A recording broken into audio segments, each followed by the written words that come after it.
తాతగారు నమస్తే. నమస్తే. ఏం చేస్తుంటారు? నేను రిటైర్డ్ అయ్యానండి. దేంట్లో చేసేవాళ్ళు? JKC college.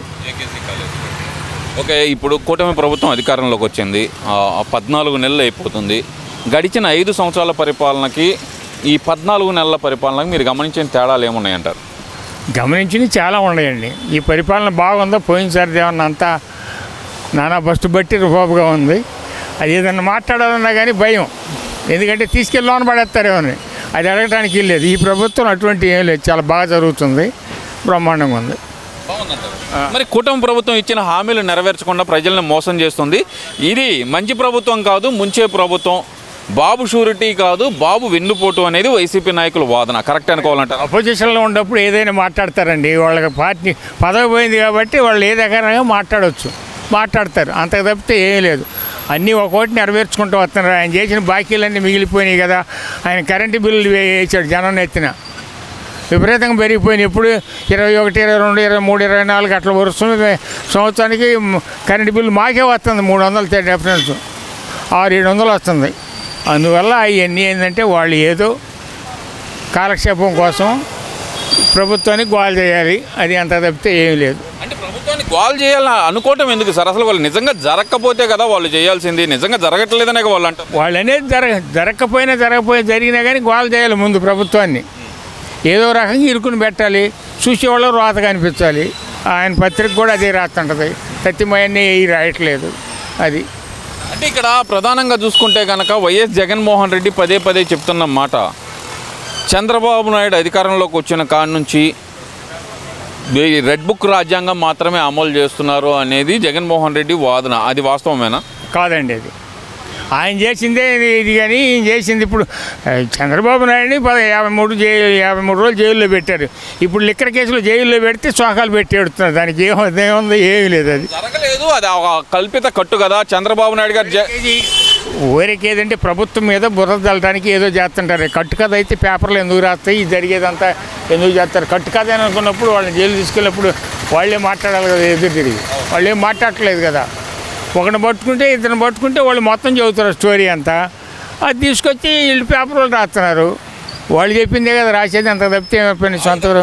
చంద్రబాబు నాయుడు జైల్లో కూర్చొని 53 రోజులు జైల్లో రాసుకున్న కథ అని చెప్పి సజ్జల రామకృష్ణారెడ్డి అంటున్నారు కదా సార్. రామకృష్ణారెడ్డి పరువు పోతుందని వాడు బాధపడ్డాడు. సంపాదించుకుని తిరుపతిలో ఎస్టేట్లో అవన్నీ చాలా ఉన్నాయి, అందరూ తెలిసింది. అది ఏంటంటే కడుపు మంట పట్టలేక ఏదో రకం గోల్ చేయాలి, రోజు పేపర్లో వాళ్ళ పేర్లు ఉండాలి, అంతే, అంత తప్పితేయండి. మరి ఇప్పుడు జగన్మోహన్ రెడ్డి చెప్తుంది ఏంటంటే కనుక ప్రజల తరపున పోరాటం చేయడానికి నేను సిద్ధంగా ఉన్నాను, జిల్లాల పర్యటన చేస్తాను అంటున్నాడు కదా, చేసే అవకాశం ఉందంటారా? వస్తే రావచ్చు, వాళ్ళ పార్టీ వాళ్ళు ఉంటారు కదా. ఇప్పుడు వాళ్ళ పార్టీ వాళ్ళు ఉంటారు కదా కొంతమంది, వాళ్ళతో పాటు తిరుగుతుంటాడు, గోల్ చేస్తుంటాడు. అవి గోల్ ఏంటంటే ఈ జనాన్ని నేర్చుకునేదో తిరణాలు చేయటే కదండి, ఏముంది ఇంకా అంత తప్పితే ఆయన చేసేది. అంటే ఇక్కడ జగన్మోహన్ రెడ్డి ఏంటుంది ఏంటంటే కనుక ప్రభుత్వం నాకు సెక్యూరిటీ కల్పించలేకపోతుంది అనే మాట అయితే ఆయన పదే వాడుతున్నాడు కదా. ఆయన ప్రాణాలకు ప్రమాదం ఉందంటే అది వాస్తవమేనా? ప్రాణాలకు ఏం లేదు. 50 మంది సెక్యూరిటీ ఇస్తున్నారని పేపర్లో రోజు రాస్తున్నారు. సెక్యూరిటీ Z+ గారికి ఇస్తున్నారు, ఇబ్బంది లేదు. ఈయన కావాలని చేసుకుంటున్నాడు, అంత తప్పితే లేదు. ఇప్పుడు ఆయన సీఎంగా ఉన్నప్పుడు పరదాలు కట్టుకొని తిరిగాడు, చెట్టు కొమ్మలు నరికిచ్చాడు, చెట్లు మొదళ్ళు కూడా నరికిచ్చాడు, మొదలు నరికిచ్చాడు. పరదాలు కట్టుకున్నారు, ఇంట్లో నుంచి ఇటు వెళ్తున్నాడు, ఇంట్లో నుంచి బయటకు ఎవరు రావడానికి వీల్లేదు. మరి ఇప్పుడు చంద్రబాబు ఫ్రీగా తిరుగుతున్నాడు కదా, చంద్రబాబుని ఏం అంటలేదుగా. ఆయన భయం, అనుమానం, అంత తప్పితే ఏమీ లేదు. నేను కూడా ఎక్కువ తీసుకుంటున్నాను సెక్యూరిటీని అనిపించుకోవటానికి తప్పితే లేదు. వీళ్ళు ఇక్కడ స్కీమ్ డబ్బులన్నీ కూడా ఏం చేస్తారు, అందుకని ఈ రకం ఖర్చు పెట్టాలి, 10 మందిని అమ్మటేసుకో, అది అంత తప్పితే. అంటే ఆయన జిల్లాల పర్యటనలకు వెళ్తుంటే కూటమి ప్రభుత్వం వణికిపోతుందంట కదా సార్? అది ఒట్టిదేనండి, అదంతా జరిగే పని కాదు. వేరే చెప్పుకోవటం తప్పితే ఏమీ లేదు. ఎక్కడ ఎవరో నీకుపోతున్నారు. అంటే ఇక్కడ ఇంకో విషయం కూడా చెప్పాలి సార్, మీరు జేకేసీ కాలేజీలో చేసామన్నారు, అంటే ఏ క్యాడర్లో చేశారు? ఆఫీస్లో చేశారు. రికార్డ్. అంటే విద్యా వ్యవస్థ గురించి బాగా ఐడియా ఉంటుంది మీకు. ఒక చిన్న క్వశ్చన్ దానికి సంబంధించి, నాడు నేడు అంటూ నేను స్కూల్స్ని అన్నింటినీ బాగు చేస్తే ఇప్పుడు చంద్రబాబు గవర్నమెంట్ వచ్చి మొత్తం సర్వనాశనం చేసిన విద్యా వ్యవస్థని అనేది జగన్మోహన్ రెడ్డి వాదన సార్, అది కరెక్ట్? దాంట్లో చిన్న పిల్లల స్కూళ్ళు అన్నీ తీసుకెళ్ళి ఇంకో చాట గడిపాడు. పిల్లలు నడవలేకపోలేక చాలా ఇబ్బంది పడ్డారు. అది పేపర్లో రోజు చూస్తూనే ఉన్నాం. ఇప్పుడు వీళ్ళు వచ్చిన తర్వాత ఎక్కడికక్కడ సెట్ చేసి స్కూళ్ళు మళ్ళీ జాగ్రత్త వెనక స్టేజీలో తీసుకొచ్చారు. అది ఇబ్బంది లేదు. అది మరి ఇప్పుడు జగన్మోహన్ రెడ్డి మళ్ళీ నేను అధికారంలోకి వస్తానని చెప్పి చాలా గ్యారంటీ చెప్పారు. మరి ఎందుకంటే ప్రతి ఓడు కూడా ఓడిపోయినాడు ఏమంటాడు, ఈసారి నేను వస్తాడు, తను తిన్నాడు ఏమంటాడు, ఈసారి చూస్తాను అంటుంటాడు. వాడు తనతానే ఉంటాడు. మళ్ళీ అంటే జగన్మోహన్ రెడ్డి కూడా భ్రమ.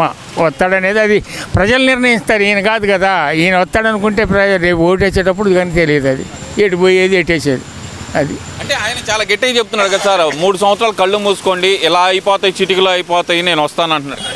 వస్తానంటున్నాడంటే రిగ్గింగ్ చేసో లేదా జనాన్ని చావకొట్టో ఏదో ఒకటి చేసి చేయాలి. ఇంకా అంత తప్పితే అంత చేసేది ఏం లేదు. లేదు. అంటే జగన్మోహన్ రెడ్డి చెప్తుంది ఏంటంటే ఇప్పటికే ప్రజలందరూ ఈ గవర్నమెంట్ మీద వ్యతిరేకత మీద ఉన్నారు, నేను అక్కడికి వెళ్ళిన సీఎం అని అరుస్తున్నారు అంటున్నాడు కదా సార్. ఎవరు అడగట్లేదండి. వాళ్ళ పార్టీ వాళ్ళు చెప్తే 2 వాళ్ళు ఎక్కడ ఉంటున్నారండి. ఆ పార్టీ వాళ్ళు కూడా సగం మంది ఈ రౌడీజం కుర్రోళ్ళు కానీ పెద్దవాళ్ళు ఎవరు రావట్లేదు కదా నాయకులు. ఈ కుర్రకారేగా వాళ్ళు మందు కొట్టించేదని బిర్యానీ ప్యాకెట్ ఇస్తే వాళ్ళు వచ్చి సింగిల్ వేస్తుంటారు. ఇంకా అంత తప్పితే ఏమీ లేదు. సరే సార్, మరి ఈ రప్పా అంటున్నారు కదా, దాని గురించి ఏమంటారు మరి? అది తెలియదండి. దాని మీద మనకి అవ్వాలి. మళ్ళీ నేను అధికారంలోకి వస్తే కనుక జగన్మోహన్ రెడ్డి 2.0 చూపిస్తాను అంటున్నాడు కదా. అది ఆయన రాడు. నాకు తెలిసిన వరకు ఆయన అధికారంలో రాడు. ఎవరు ఓట్లు వేయరని నా